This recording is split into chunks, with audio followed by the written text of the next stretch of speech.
اور اس کا طریقہ بھی انبیاء کرام علیہ السلام نے بتایا اور نبی علیہ السلام نے بتایا. لیکن یہاں مخالفین نے بجائے اس کے کہ نبی علیہ السلام کی بات کو قبول کرتے یا قرآن مجید کہ جو نبی علیہ السلام کا معجزہ ہے اور حضرت کی حقانیت کو پوری طرح واضح کر رہا ہے، انہوں نے اس قرآن مجید کو جادو کہہ دیا. نبی علیہ السلام کو نعوذ باللہ من ذالک مجنون کہہ دیا. تو اللہ تبارک و تعالی نے اس کی تردید فرمائی کہ نبی علیہ السلام جو کلام بیان فرما رہے ہیں یہ قرآن مجید کے کسی دیوانے کا کلام ہو سکتا. نبی علیہ السلام کا حسن اخلاق، نبی علیہ السلام کی گفتگو کے اندر نظم، نبی علیہ السلام کی گفتگو کے اندر تاثیر، رب فرمایا کہ یہ کسی دیوانے کی بات ہو سکتی. تو یہاں اللہ تبارک و تعالی نے اس حقیقت کی طرف متوجہ فرمایا. اور یہ صورت جو صورت الحاقہ ہے، اس میں اللہ تبارک و تعالی نے قیامت کا آنا یقینی بیان فرمایا. تو اس کا آغاز فرمایا الحاقہ، کہ ثابت ہونے والی، یقیناً آنے والی، کہ ایسی چیز جس کے وجود کے بارے میں شک اور شبہ کی گنجائش نہ ہو. یہ قیامت، یہ الحاقہ، اس کو کیوں کہا ہے؟ ایک بات تو یہ ہے کہ حاقہ کہ جس کا واقع ہونا یقینی، کہ یہ یقیناً آئے گی. دوسری بات یہ کہ الحاقہ کہ حق اور باطل کو جدا کرنے والی. قیامت کا دن آئے گا تو یہ الحاقہ کہ اس وقت حق اور باطل ایک دوسرے سے جدا ہو جائیں گے. میں کہ ممتاز اليوم ایھا المجرمون، کہ مجرموں سے کہا جائے گا کہ تم نیک لوگوں سے علیحدہ ہو جاؤ تاکہ اللہ کی پکڑ تم پر ہو سکے. کہ دنیا کے اندر تم اللہ کے عذاب سے بچتے رہے ہو نیک لوگوں کی برکات سے، کہ ان کی وجہ سے اللہ نے تمہیں اپنی گرفت میں نہیں لی، لہذا علیحدہ ہو جاؤ. تو حق علیحدہ، باطل علیحدہ. تیسری بات یہ کہ الحاقہ اس کو اس لیے کہا کہ یہ جتنی حقیقتیں ہیں، جنت ہے، جہنم ہے، اعمال کی سزا ہے، اعمال کی جزا ہے، یہ ساری حقیقتیں اس دن کھل کر آنکھوں کے سامنے آ جائیں. تو اس لیے اس کو الحاقہ کہا کہ نتیجہ بالکل آنکھوں کے سامنے ہوگا. تو اس کا وقوع واقع ہونا یقینی ہے، یہ حق اور باطل میں فرق کر دے گی. اور تیسری بات یہ کہ جن حقائق کی خبر دی گئی ہے وہ حقائق پورے کے پورے آنکھوں کے سامنے ہوں گے، ہر چیز نظر آ رہی ہو. تو فرمایا کہ الحاقہ کہ واقع ہونے والی یقینی چیز. ملحاقہ، یقینی چیز کیا ہے؟ وما ادراک ملحاقہ، آپ کو کس نے بتایا کہ یہ یقینی چیز کیا ہے؟ کہ یہ بتانے والا کون ہے؟ وہ اللہ ہے. اللہ کے سوا کوئی بتا ہی نہیں سکتا. وہاں یہاں اللہ نے ما فرمایا، من نہیں فرمایا. کہ اگر من ہوتا تو اس کے معنی ہوتے کہ کون انسان ہے جو آپ کو یہ بتا سکے. یہاں اللہ نے مل فرمایا کہ کوئی مخلوق بھی ایسی نہیں، انسان غیر انسان، جو آپ کو اس قیامت سے آگاہ کر سکے. کیوں؟ اس لیے کہ اس کا علم تو اللہ تبارک و تعالیٰ. تو اللہ تبارک و تعالیٰ ہی نے آپ کو اس کی خبر دی ہے. جب اللہ کی خبر ہے تو اس کے اندر شک اور شبہ کی گنجائش کیسے ہو سکتی؟ تو اللہ کی خبر تو یقینی خبر. ایک بات کا اعلان ہو اور اعلان کے مطابق عمل نہ ہو، اس کے دو سبب ہو سکتے. ایک سبب یہ ہو سکتا ہے کہ اعلان کرنے والے کا ارادہ بدل گیا، اللہ کے ہاں تبدیلی نہیں. دوسرا سبب یہ کہ رکاوٹ پیش آ گئی کہ اس کو وہ کام کرنے نہیں دیا. اللہ کے ہاں کوئی رکاوٹ نہیں، تو لہذا اس کا واقع ہونا یہ یقینی ہے، اس کے اندر شک اور شبہ کی گنجائش نہیں ہو سکتی. اب فرمایا کہ اے نبی علیہ السلام، صرف آپ کی قوم نہیں جھٹلا رہی، آپ کا انکار نہیں کر رہی، بلکہ پہلی قومیں بھی ایسا کر چکی. اور جب پہلی قوموں نے ایسا کیا تو ہم نے ان کو اپنی پکڑ میں دیا. تو یہاں اللہ تبارک و تعالی نے چند قوموں کا ذکر فرمایا ہے بطور مثال کے. قوم سمود کا ذکر فرمایا، جس کی طرف حضرت صالح علیہ نبینا علیہ الصلوۃ والسلام نبی بنا کر بھیجے گئے، خود اسی قوم میں سے تھے. یہ قوم آباد تھی کہاں؟ موجودہ سعودی عرب کے شمال میں ملک شام تھا یہ قوم آباد تھی. آج بھی ان کے کھنڈرات وہاں پر موجود ہیں، علامات موجود ہیں. یہ قوم اس قدر ترقی پسند تھی، اس قدر ترقی یافتہ تھی کہ پہاڑوں کے اندر انہوں نے اپنے مکانات تراشے تھے اور اس میں رہتے تھے. ان کو کمال مہارت حاصل تھی اور اس دور کے اندر یہ مہارتیں تو آج اس کی نشانی مصر کے اندر بھی موجود ہے، اس کو اہرام مصر کہتے ہیں، اہرام جمع ہے. تو یہ بنے ہوئے ہیں کس پہ؟ پہاڑوں کے اوپر، اور اس میں ایک ایک جو پتھر لگا ہے وہ 75 من کا ہے اور اس کی جو اونچائی ہے وہ 400 فٹ کی ہے کہ پہاڑ کے اوپر 400 فٹ تک یہ بنانا، 75 من کا ایک ایک پتھر اور اس پتھر کے اوپر دوسرا پتھر رکھنا، وہ اس کے لیے مسالہ اوپر لے جانا، جبکہ کرین وغیرہ کا اس وقت تصور بھی نہیں ہو سکتا. تو کس طرح انہوں نے اوپر پہنچایا اور کس طرح اس کو ایک دوسرے کے ساتھ نصب کیا. آج صدیوں نہیں ہزاروں سال گزر چکے ہیں اور ابھی تک وہ برقرار ہے. تو اس زمانے کے اندر فرمایا کہ یہ مہارت انسان کو حاصل تھی. تو قوم سمود اس قدر مہارت والی قوم. تو فرمایا کہ آج بھی اس کے کھنڈرات موجود ہیں اور یہاں بامیان کے اندر، افغانستان کے اندر بھی اس کی مثال موجود ہے کہ پہاڑ کے اندر ہی اندر مکانات کا ایک سلسلہ ہے بامیان کے اندر، اور اس میں بھی دو بت تھے، ایک طرف ایک دوسری طرف، ایک مردانہ شکل کا ایک زنانہ شکل کا، جس کو طالبان نے اپنے دور کے اندر ان کے چہروں کو ہٹا دیا.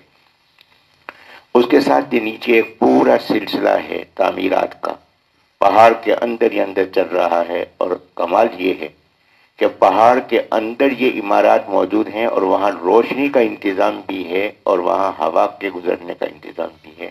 اس انداز سے ان لوگوں نے اس کو بنایا ہے. تو فرمایا کہ یہ قوم سمود جو بہت ترقی یافتہ قوم تھی اور اس نے جب جھٹلایا اپنے نبی حضرت صالح علیہ السلام کو تو پھر ہم نے ان کا انجام کیا. دوسری قوم جس کا ذکر فرمایا یہاں اللہ تبارک و تعالی نے، قوم عاد.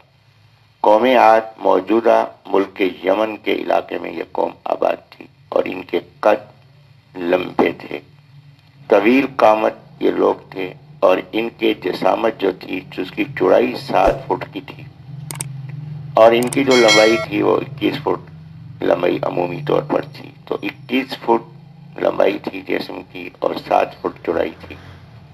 یہ قوم کہتی تھی کہ من اشد منا قوہ، کہ ہمارے مقابلے میں طاقت والا کون ہے، اتنی طاقت والی قوم. یہ قوم سمود سے پہلے تھی قوم عاد. تو قوم عاد میں نبی تشریف لائے حضرت ہود علیہ نبینا علیہ السلام، جو خود انہی میں سے تھے. تو یہ یمن کے جو پہاڑی ٹیلے ہیں ان ٹیلوں میں یہ قوم آباد تھی. تو حضرت ہود علیہ السلام نے ان کو اللہ کا ڈر سنایا، نافرمانی کی، اللہ نے انجام بیان فرمایا. اس کے بعد اللہ تبارک و تعالی نے یہاں جو ذکر فرمایا ہے وہ قوم فرعون کا فرمایا ہے، اس کی ہلاکت. اور اللہ تعالی نے لوط علیہ السلام کی قوم کا ذکر فرمایا. اب یہاں ترتیب برقرار نہیں. پھر اللہ نے نوح علیہ السلام کی قوم کا ذکر فرمایا. اب قوم سمود بعد میں ہے، پہلے نوح علیہ السلام کی قوم، اس کے بعد حضرت ہود علیہ السلام کی قوم قوم عاد، پھر حضرت صالح علیہ السلام کی قوم قوم سمود، اور اس کے بعد حضرت لوط علیہ السلام کی قوم، پھر فرعون کی قوم، موسیٰ علیہ السلام کے مخاطبین. ترتیب یہ ہے، لیکن یہاں قرآن مجید میں یہ ترتیب موجود نہیں. یہاں اللہ تبارک و تعالیٰ نے پہلے قوم سمود کا ذکر فرمایا ہے، پھر قوم عاد کا ذکر فرمایا، پھر قوم فرعون کا ذکر فرمایا، پھر حضرت لوط علیہ السلام کی قوم کا ذکر فرمایا، پھر نوح علیہ السلام کی قوم کا ذکر فرمایا. یہ ترتیب زمانی لحاظ سے موجود نہیں. تو اس سے یہ بات معلوم ہوئی کہ قرآن مجید قصے کہانی کی کتاب نہیں. قرآن مجید عبرت اور تنبیہ کا مجموعہ ہے، ہدایت کا ذریعہ ہے. اور یہ ترتیب اس لیے اختیار کی گئی کہ یہ عذاب کے لحاظ سے قوم سمود پر عذاب آیا ہے ایک نوعیت کا، اور قوم عاد پہ عذاب آیا ہے اس سے زیادہ شدید. اور قوم فرعون پہ عذاب آیا ہے اس سے زیادہ شدید، اور لوط علیہ السلام کی قوم پہ عذاب آیا ہے اس سے زیادہ شدید، اور لوط علیہ السلام قوم پہ عذاب آیا ہے اس سے زیادہ شدید. تو شدت کے لحاظ سے یہ ترتیب بیان کی گئی ہے کہ تھوڑی کیفیت سے زیادہ کیفیت کی طرف ذکر کیا گیا ہے تاکہ مکمل تنبیہ ہو سکے، انسان کو نصیحت حاصل ہو سکے.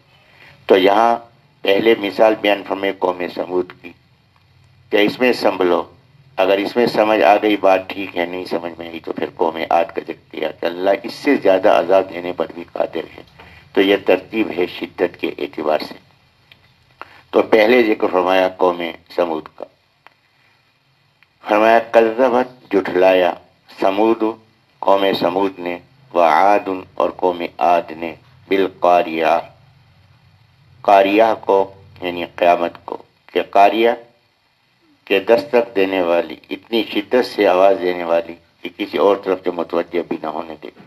قارون کے ایک معنی دستک کے ہیں، زور کی آواز کے، اور قارون کے دوسرے معنی ریزہ ریزہ کرنا، کہ ہر چیز تباہ و برباد ہو جائے گی. یہ سورج، یہ چاند، یہ آسمان، یہ زمین، ہر چیز ختم ہو جائے گی. فرمایا کہ جب ہر چیز فنا ہوگی تو اس کی وجہ سے ایک آواز کی کیفیت ہوگی، شدید آواز ہوگی، اور یہ شدید آواز ایسی شدید ہوگی کہ کسی اور طرف متوجہ ہی نہیں ہونے دے گی. تو انسان کس حالت میں کھڑا ہوگا؟ فرمایا کہ انسان کی حالت یہ ہوگی کہ اس کے حواس برقرار نہیں ہوں گے، گھبراہٹ کی کیفیت ہوگی، ٹڈیوں کی طرح سے یہ انسان یکجا ہوں گے، جمع ہوں گے میدان حشر کے. یہ ذہانتیں، یہ اختیارات، یہ تکبر، یہ سارے غرور، یہ سب ختم ہو جائیں گے. تو فرمایا کہ اس انداز سے انسان کھڑا ہوگا. تو یہ قوم سمود نے اور قوم عاد نے جھٹلایا کس کو؟ قیامت کو. اب اللہ ان پر عذاب کا ذکر فرما رہے ہیں. فرمایا فاما سمود، لفظ اما کا استعمال اور لفظ اما کا استعمال، یہ دو لفظ استعمال ہوئے ہیں قرآن مجید کے اندر. جہاں لفظ اما ہے الف کے زیر کے ساتھ، وہاں تو بات یہ ہے کہ اگر آپ غور کریں تو اس سے نتیجہ یہ نکلے گا. تو اما جو ہے یہ اگر کے معنی میں ہے، اور یہاں اما ہے تو اما کا لفظ استعمال فرمایا اللہ تبارک و تعالیٰ نے تفصیل اور تاکید کے لیے، کہ جو بات بیان کی ہے تو اس کی تفصیل جاننا چاہو اور اس کو پڑھو. تو فاما، بس اگر تم تفصیل جاننا چاہتے ہو قوم سمود کی تو پھر ہم تمہیں بتاتے ہیں. تو اما کے معنی ہے تفصیل کے بھی اور تاکید کے بھی، کہ اس کی طرف پوری طرح سے توجہ کرو. تو اما جو ہے یہ متوجہ کرنے کے لیے، تاکید کے لیے اور تفصیل بیان کرنے کے لیے یہ لفظ استعمال ہوا ہے قرآن مجید میں. تو فاما سمود، بس جو سمود قوم سمود ہے، میں فأہلکوا، پس وہ ہلاک کیے گئے. اہلاکا اس نے ہلاک کیا، اہلکا وہ ہلاک کیا گیا. فأہلکوا پس وہ ہلاک کیے گئے، بالطاغیہ طاغیہ کے ساتھ. کہ طاغیہ کیا ہے؟ طاغیہ جو ہے یہ طغیان سے ہے. طغیان کہتے ہیں حد سے بڑھ جانا، اور اس کے لیے لفظ عام طور پر سرکشی استعمال ہوتا ہے. تو پانی کے اندر طغیانی، جب پانی حد سے بڑھ گیا، تمام رکاوٹیں اس نے توڑ ڈالی، بڑھتا ہوا چلا گیا اور اس نے طوفان کی کیفیت اختیار کر لی، تو اس کو طاغی پانی کے لیے کہتے ہیں کہ اس میں طغیانی آ گئی. تو اللہ تبارک و تعالی نے ان کو ہلاک کیا طاغیہ سے، وہ اس آواز سے کہ جو آواز حد سے بڑھ گئی. حضرت جبرائیل علیہ نبی جینا علیہ الصلوۃ والسلام، ان کی آبادیاں اس زمانے کے اندر مورخین نے لکھا ہے کہ 1700 آبادیاں تھیں. 1700 آباد بستیاں تھیں جس میں یہ رہتے تھے. تو حضرت جبرائیل اسلام تشریف لائے اور کنارے پہ کھڑے ہوئے. کنارے پہ کھڑے ہو کے حضرت نے چیخ ماری. تو یہ آواز اتنی شدید تھی، حد سے بڑھی ہوئی آواز تھی جس میں کوئی رکاوٹ نہیں تھی. تو اس آواز کو اللہ نے طاغیہ فرمایا کہ ان کا کام سرکشی تھا، طغیانی تھا، کہ یہ نافرمانی میں، نبی کی مخالفت میں حد سے بڑھ گئے. تو اللہ تبارک و تعالی نے ان کو جو سزا دی ہے وہ بھی ان کے اعمال کے مطابق، کہ جو آواز جس آواز سے ہلاک ہوئے وہ آواز بھی اتنی شدید تھی، اتنی بڑھی کہ اپنے گھروں کے اندر یہ موجود تھے اور ان کے دل پھٹ گئے اور اوندھے ہو کر یہ گرے اور یوں پڑے ہوئے تھے جیسے معلوم ہوتا تھا کبھی ان کے اندر زندگی تھی ہی نہیں۔ اور اس قوم سمود نے جو جھٹلایا حضرت صالح علیہ السلام کو، تو یہ واقعہ اللہ تعالی نے قرآن مجید میں متعدد جگہ بیان فرمایا کہ انہوں نے کہا کہ اگر آپ اللہ کے نبی ہیں تو لہٰذا اللہ تو آپ کی بات مانے گا، تو ہمارا مطالبہ یہ ہے کہ یہ سامنے پہاڑی ہے، اس پہاڑی سے ایک اونٹنی نکلے جو قد و قامت میں اس پہاڑی ٹکڑے کے برابر ہو، اور باہر نکلتے ہی وہ بچہ جنے کہ اونٹنی 10 مہینے میں بچہ پیدا کرتی ہے، تو ہمارے ہاں عمومی 9 مہینے ہیں، اونٹنی کے 10 مہینے، تو یہ 10 مہینے کی گابن ہو اور باہر نکلتے ہی بچہ جنے، جیسے ہی بچہ جنے وہ بچہ قد و قامت میں ماں کے برابر ہو۔ حضرت صالح علیہ نبی جینا علیہ الصلوۃ والسلام سے مطالبہ کیا، مطالبہ کرنے کے بعد اپنے بتوں کے آگے سجدے میں پڑ گئے اور بتوں سے درخواست کرنے لگے کہ دیکھو کہ اس کا دعویٰ ہے کہ میرا معبود ایک ہے، تم تو بہت ہو، سارے مل جاؤ اور اس کے معبود کو یہ کام نہ کرنے دینا۔ انہوں نے اپنے طور پہ دعائیں کی اپنے معبودوں سے۔ حضرت صالح علیہ نبی جینا علیہ الصلوۃ والسلام نے اللہ تبارک و تعالیٰ سے دعا کی، اللہ تبارک و تعالیٰ نے یہ معجزہ ظاہر فرمایا۔ اب یہ اونٹنی مانگ بیٹھے، اونٹنی نکل آئی، اس نے بچہ بھی جنا۔ اب اس اونٹنی کی جسامت اتنی تھی کہ اس کو دیکھ کر ان کے جانور ڈر کے بھاگ جاتے، نہ وہ کھاتے نہ پیتے۔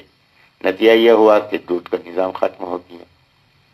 یہ اللہ تبارک و تعالیٰ کی رحمت اور نبی کا درد دل کہ جب صورتحال ان کے سامنے پیش کی گئی، حضرت اس بارے میں آپ مہربانی فرمائیں، تو حضرت فرما دیتے خود تم نے تو مانگا ہے، اب مجھ سے کیا کہتے ہو؟ نہیں، یہ ہے نبی کا درد دل کہ حضرت صالح علیہ السلام نے اللہ تعالیٰ سے دعا کی۔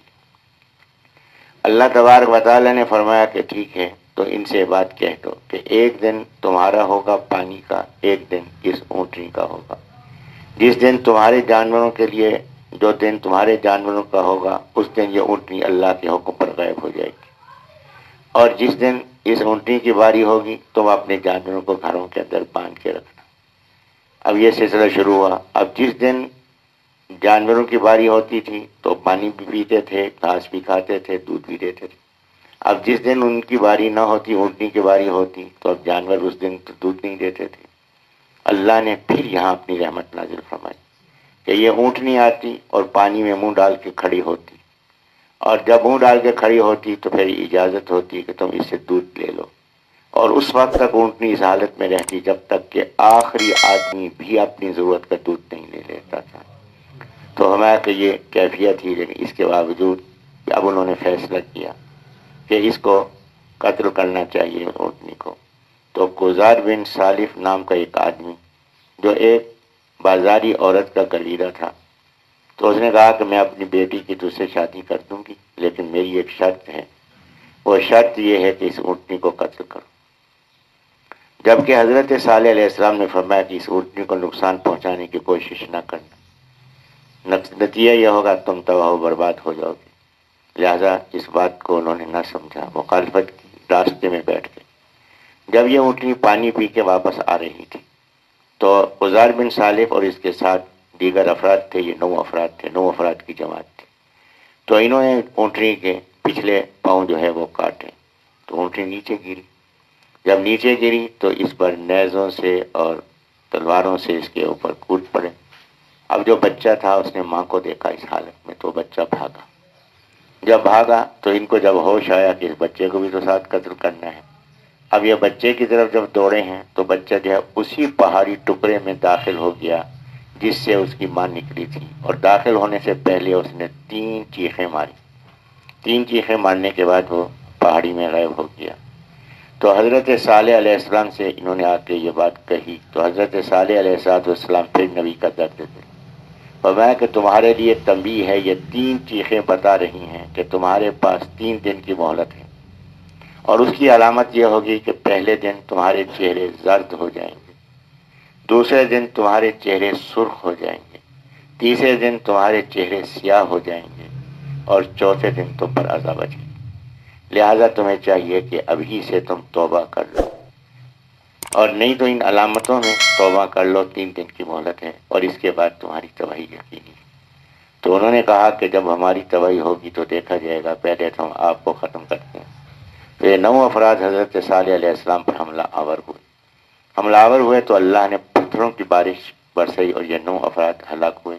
اللہ نے ان صالح علیہ السلام کی حفاظت فرمائی، اور اس کے بعد 3 دن کے بعد اسی طریقے سے عذاب آیا کہ حضرت جبرائیل علیہ السلام نے چیخ ماری، اور یہ پوری کی پوری قوم جو مخالفین کی تھی، جو ایمان لانے والے تھے صالح علیہ السلام کے، ان کو اللہ نے حکم دیا کہ آپ ایک طرف ہو جائیں۔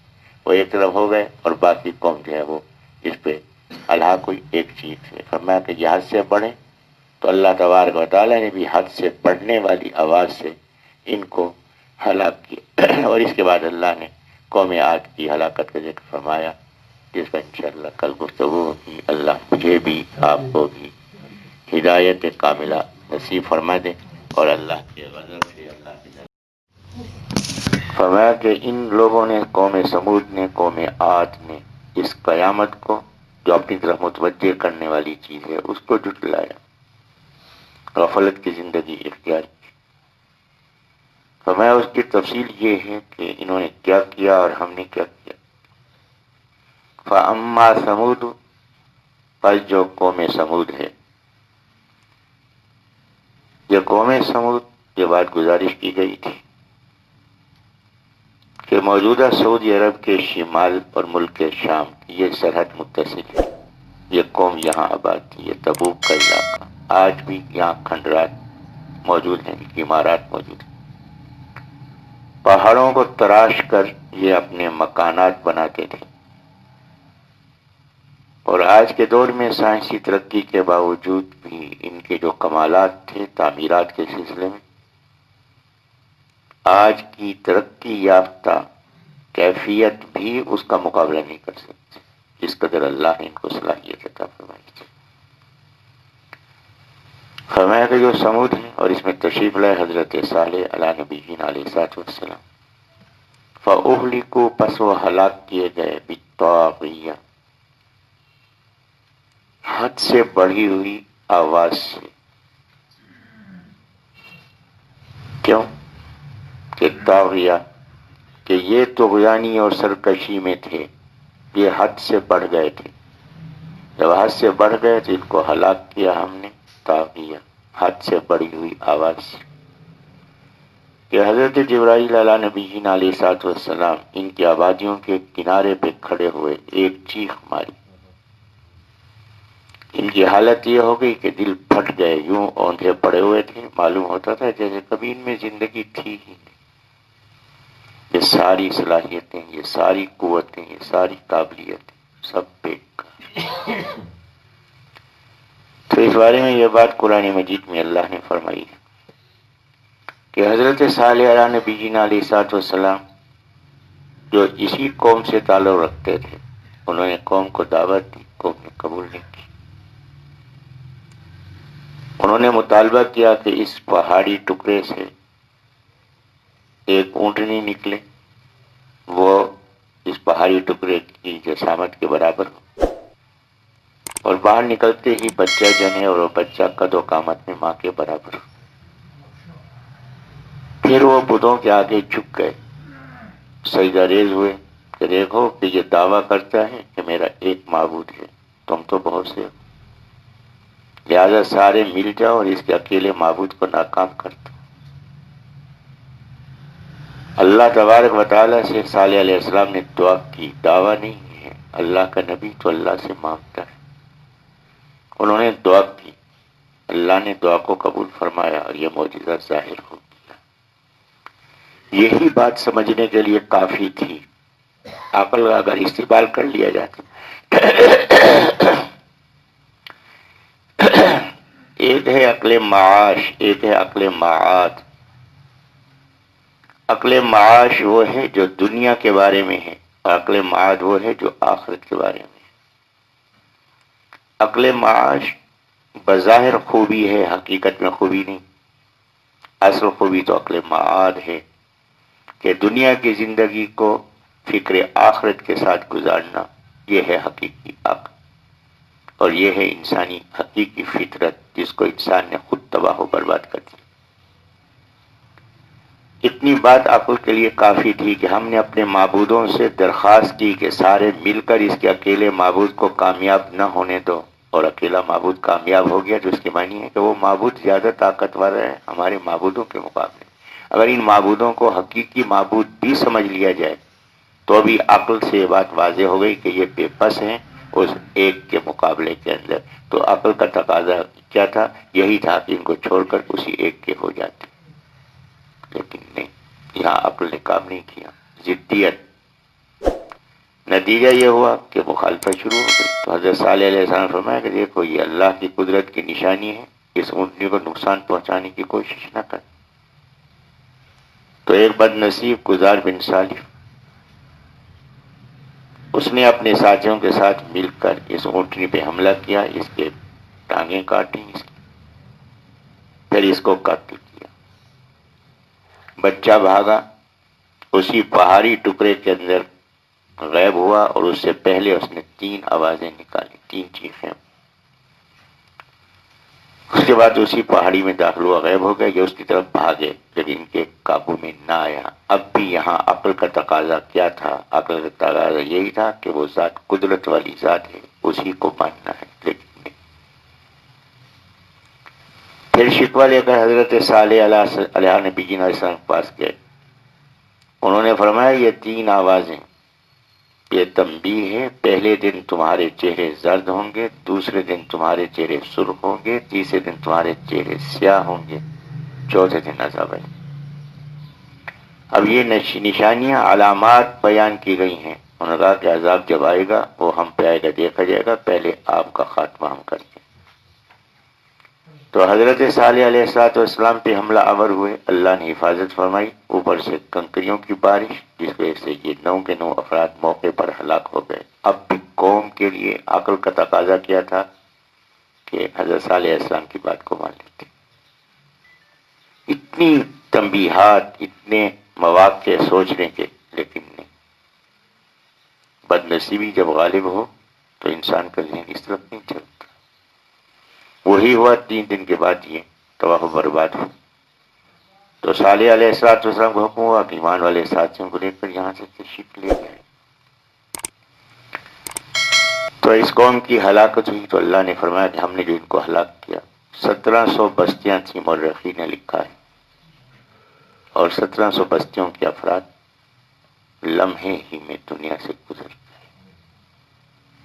وَأَمَّا عَادٌ، فرمایا جو قوم عاد، فَأُهْلِكُوا، پس وہ ہلاک کیے گئے، بِرِیحٍ صَرْصَرٍ، بِرِیحٍ ریح، ہوا، سرسر، انتہائی ٹھنڈی، جما دینے والی، اور عادیتٍ، ہاتھ سے نکلی ہوئی، فرشتوں کے کنٹرول سے بھی نکل گئی، حد سے بڑھ گئی کہ اس کو روکنا کسی کے بس کی بات نہ رہی۔ فرمایا کہ ہلاک کیے گئے، قوم عاد کو ہلاک کیا گیا، وہ ہلاک کیے گئے ٹھنڈی ہوا کے ساتھ، ایسی ٹھنڈی ہوا جس پہ کنٹرول کیا ہی نہیں جا سکتا تھا۔ یہ قوم عاد، یہ قوم یمن کے علاقے میں آباد تھی، قد آور تھی، اور مختلف مورخین نے قدوں کی کیفیت مختلف بیان کی ہے۔ بعض حضرات نے کہا کہ ان کے مکانات کی جو چھتیں تھیں وہ 400 فٹ پر تھی، اور یہ 80 سے 90 فٹ کی قد کے تھے۔ بعض نے کم کہا، بہرحال زیادہ تحقیق یہ ہے کہ 21 فٹ کی قد تھی، 7 فٹ چوڑائی۔ دعویٰ تھا، من اشد منا قوہ، کون ہے جو طاقت میں ہمارا مقابلہ کر سکے، جس غرور اور تکبر کی کیفیت پہ تھی۔ یمن کے علاقے میں آباد تھے، اور یہ پہاڑی ٹیلے، ریت کے ٹیلے تھے، یہاں ان کی آبادی تھی۔ حضرت ہود علیہ نبی علیہ السلام نبی تھے، بات نہیں مانی۔ اللہ تبارک و تعالیٰ نے تنبیہ کے لیے قحط کی کیفیت پیدا فرما دی، بارش رک گئی۔ اب یہ یہاں سے ایک وقت تیار کیا کہ جا کے بیت اللہ پہ اللہ سے دعا کرو، اللہ سے مانگو۔ کہ اللہ بارش عطا فرماتے. تو یہ قافلہ وہاں پہنچا تو وہاں جو قبیلہ آباد تھا اس قبیلے نے مہمان نوازی کی. جب مہمان نوازی کی وہاں کھانا پینا بھی ملتا رہا، شراب بھی ملتا رہا اور گانا بجانا بھی تھا. مست ہو گئے. اب جو میزبان تھا نے کہا کہ پیچھے قوم بھوکی مر رہی ہے اور یہ یہاں عیاشی میں لگ گئے. تو اس نے جو لونڈی اس کی گانا گا رہی تھی اس کو اشعار دیے کہ ان اشعار کا مفہوم یہ تھا کہ ہم تمہارے انتظار میں بھوکے اور پیاسے مر رہے ہیں، تم کہاں چلے گئے ہو.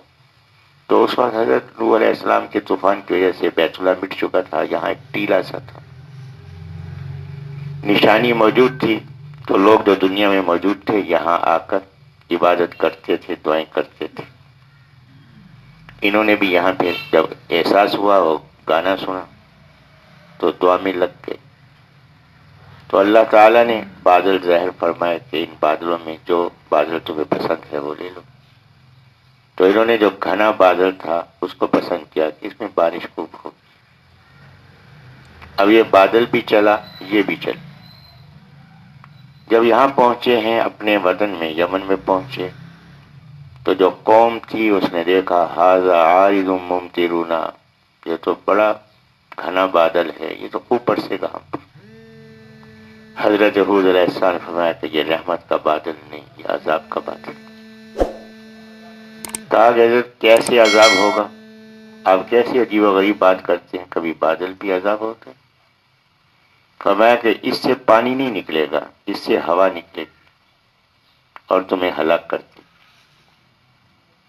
اب بھی تنبیہ نہیں ہوئی. جانوروں کو